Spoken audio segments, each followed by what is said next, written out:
Hello, second graders. In your packet that you have at home is a booklet about plants. Now, I know you know a lot about plants, but one thing that might be new for you is food chains and food webs. It's the last page in your packet. So to think about those, today we're going to read Who Eats What? Food chains and food webs. A caterpillar is eating a leaf on an apple tree. Later, the caterpillar is spotted by a wren. It becomes part of the wren's dinner. Still later, the wren is eaten by a hawk. Leaf, caterpillar, wren, and hawk are all linked. Together, they form a food chain. Each is a link in the chain. The hawk is at the top of the food chain because no other animal attacks and eats hawks. Animals at the top of the food chain is always the last eater, the one that nobody else eats. Suppose you eat an apple off a tree. That makes you part of a short food chain, the apple and you.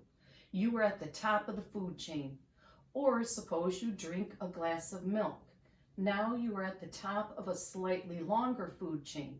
The milk came from the cow, and the cow ate the grass. So this chain is grass, cow, you. Every time you eat a meal, you become the top of several food chains. You can draw a picture to show them. If you had a peanut butter and jelly sandwich, a glass of milk, and an apple, the picture might look like this. Food is the fuel our bodies need. Food keeps us alive. It gives us energy we need to grow, move, and do other things.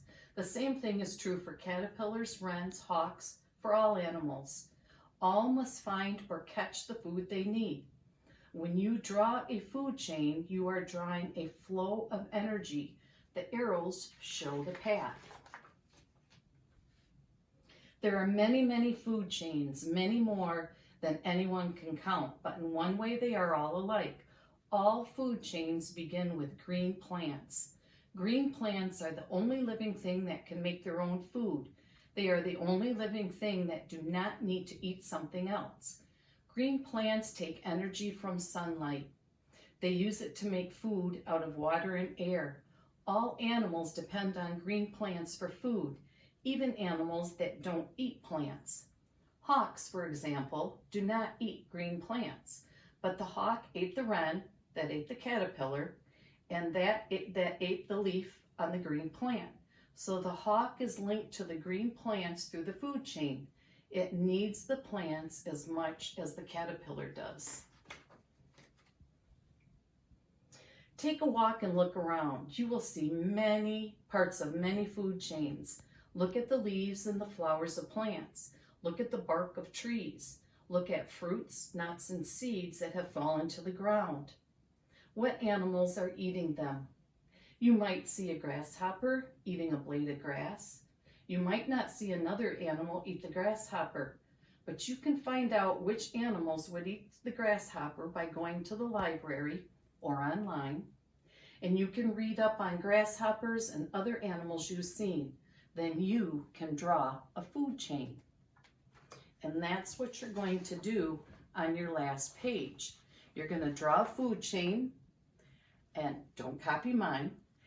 Cut it out, make a chain, and then have someone take a picture and send it to me. Thanks so much. Bye.